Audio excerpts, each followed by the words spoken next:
Maraming nagsasabi, nababasa ko sa dyaryo, nababasa ko, naririnig ko sa radyo, television, nasa ng mga flood control. Nandyan ang mga flood control na overwhelmed lang.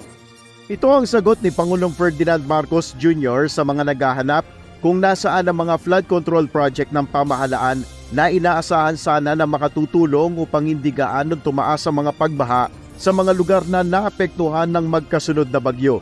Paliwanag ni Pangulong Marcos, hindi lang talaga nakayanan ng mga flood control ang malaking volume ng tubig na ibinagsak ng ulan ng Bagyong Christine, lalo na sa Bicol Region at malaking bahagi ng Calabarzon Region. But also they have to realize there are two sides to this. Sinasabi yung flood control, talagang na-overwhelm ang flood control natin. May flood control tayo, hindi kaya.